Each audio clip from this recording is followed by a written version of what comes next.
Hello, everybody. Welcome to Wisdom Wednesday with Sarah May.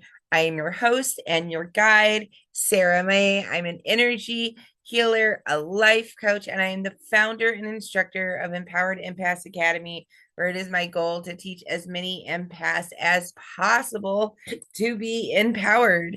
And part of that goal is Wisdom Wednesday, where I share some of my wisdom with you. Thank you guys so much for being here with me today, whether you are watching this live on Facebook or you're watching a replay on YouTube. Know that you are here at the right time, receiving exactly the right information that you're supposed to receive. Thank you so much for being here today.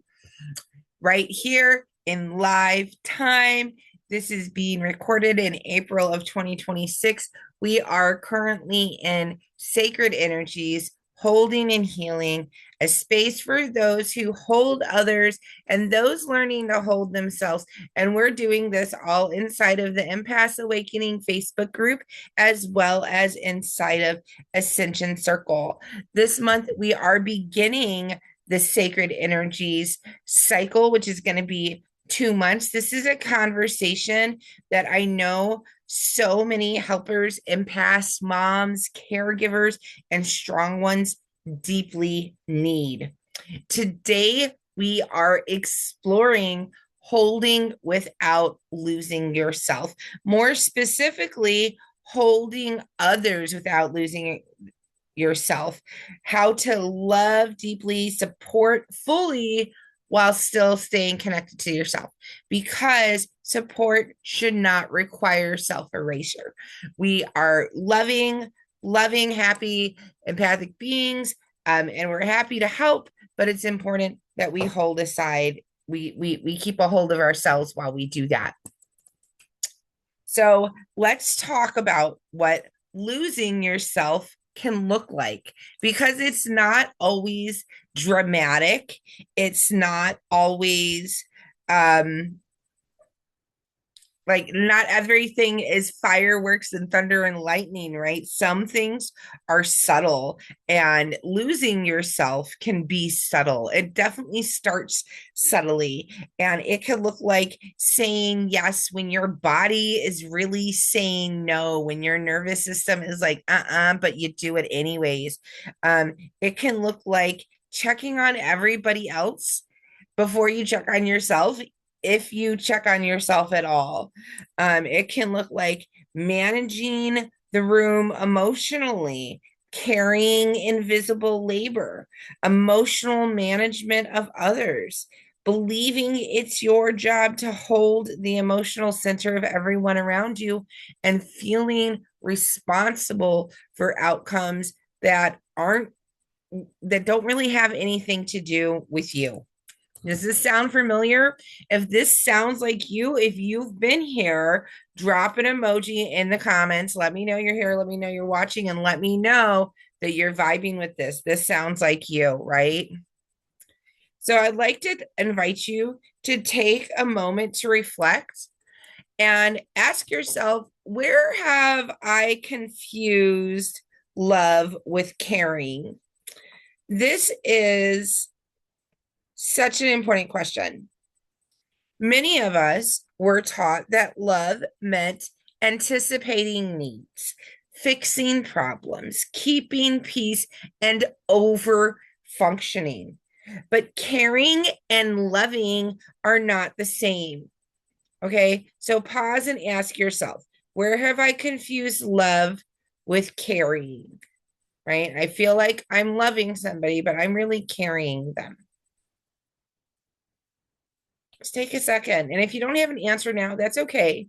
Just asking the question gets your subconscious thinking about it and aware.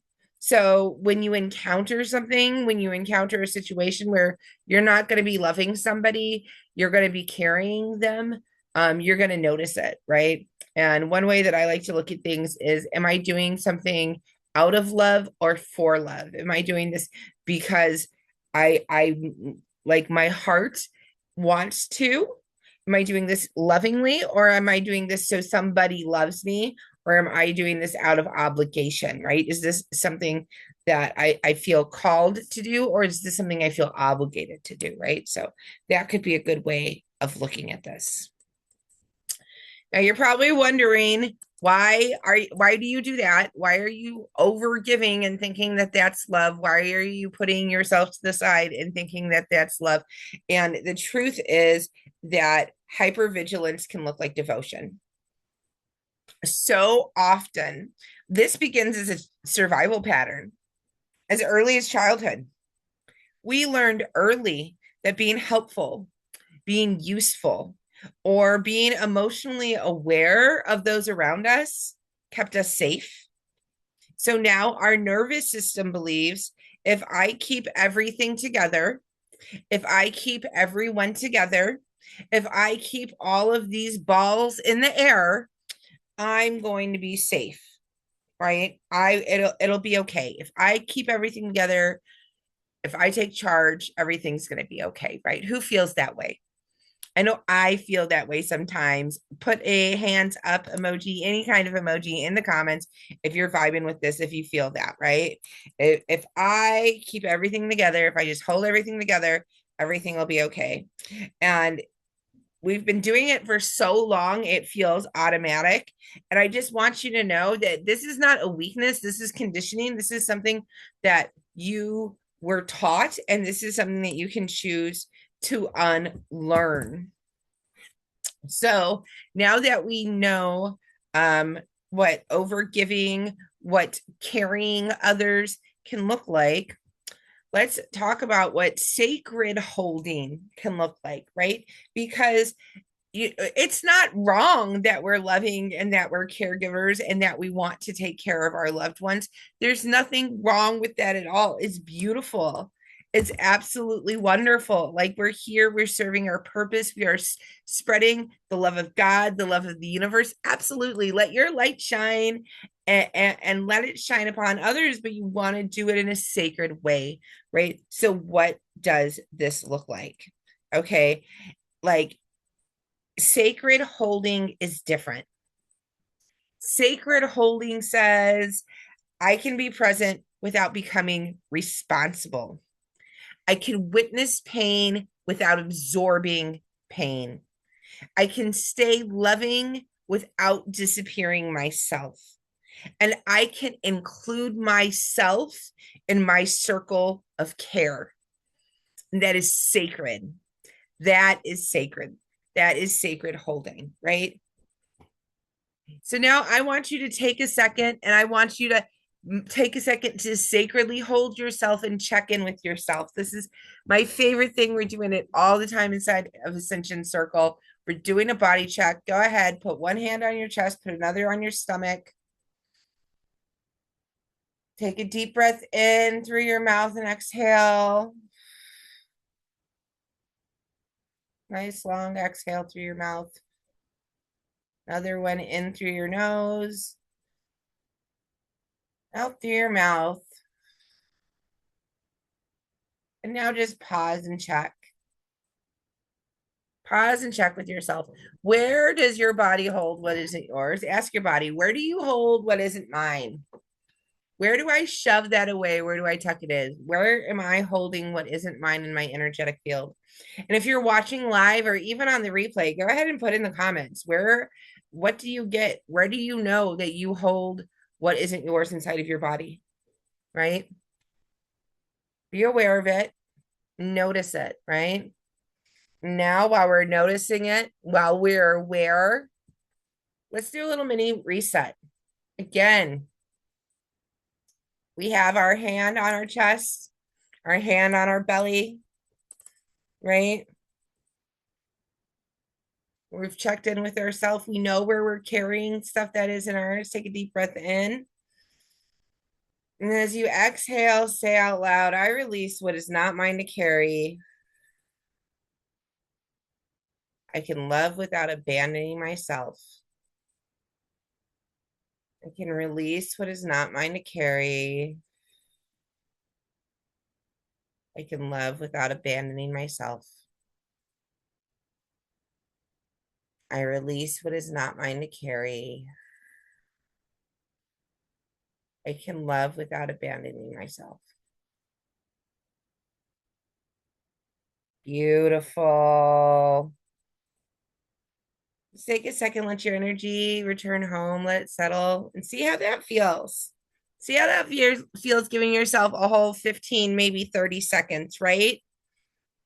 It's so easy to just make that little bit of time for yourself, to take a moment at the end of the day to release what isn't yours. It can be as easy as 15 seconds. And that's where it starts, is taking care of yourself a little bit at a time, right? So remember, when you're in a caregiver mode and you're the one doing all of the carrying for everybody, make sure that you are not saying yes when your body says no. You want to listen when your body says no. Make sure that when you're checking on everybody else, you take the time to check on yourself. Make sure that you're managing your own emotions and understanding that others are responsible for theirs, and know that you don't have to carry all that emotional labor alone. It's not your responsibility to tend to everybody in the room. We want to make sure that when we're holding, we're witnessing without absorbing. We're being compassionate, but with boundaries for ourselves. We're keeping ourselves in our body, and we are allowing others their journey. And of course, including ourselves in the care, self-care first. We are always giving from full cups. We give from the overflow. Fill your cup first and give from the overflow. We don't want to be emptying out our cups. Okay. Thank you guys so much for being here with me today. If this session resonated with you, know that we are continuing this journey, the holding and healing theme, throughout the next 2 months. In April, it's going to continue on April 19th with our Reiki session. We are having energetic restoration for the ones that hold. Reiki session on April 19th. On April 26th, we are going to do a live master class, Devotion Without Disappearance. Yes, both of these events do come with replays for those who register, and they are free for Ascension Circle members. Now, you can get these without being in an Ascension Circle. $13 for the Reiki session, $33 for the masterclass. But I, as a healer and a holder, I want as many people as are possible to enjoy this journey, to really benefit from these classes. So my April special is that I am currently offering 55 days of Ascension Circle for absolutely free.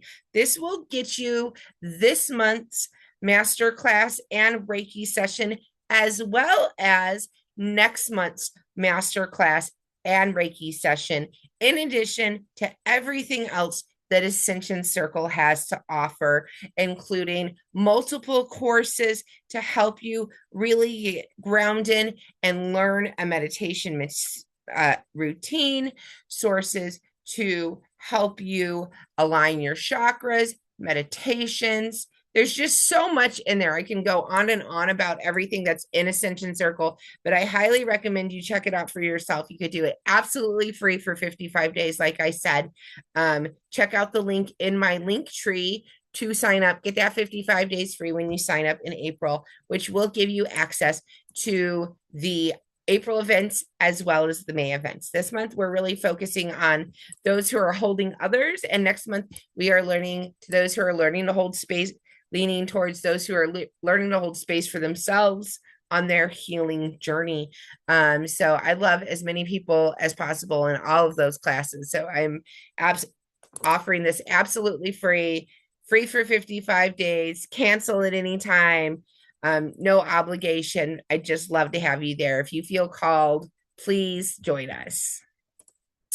Thought that I'd like to leave you with, and those of you who are in Empath Awakening, you know that I'm offering up these journal prompts, these inspiration prompts, these little seeds of questions each and every day to get you really thinking about where you are and where you want to be. And the prompt that I'm offering up to those of you who are watching this session today, whenever that day is for you, is where am I holding from love? And where am I holding from fear, right? Remember, we talked about we want to do everything from love, not for love, right? So noticing what am I doing from love and what am I doing from fear or maybe from obligation, right? Sometimes obligation looks like fear or fear looks like obligation. So look at that. When I'm holding others, when I'm holding space for others, when I'm holding them physically and carrying them in life and being there with them on their journey, am I doing this from love or am I doing this from fear? Why am I doing this? Thank you guys all so much for being here. Thank you for spending the last 20 minutes with me. Thank you for spending the last 20 minutes for you. We're talking about self-care. We're talking about the importance of taking care of ourselves and loving on ourselves and not forgetting to fill our own cups.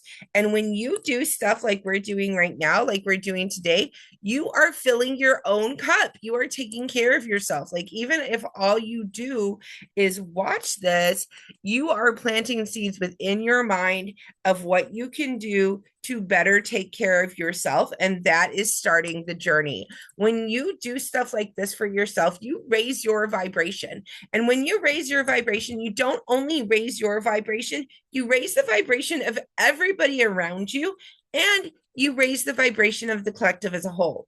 It is my opinion that this is the most sacred work that any of us can do.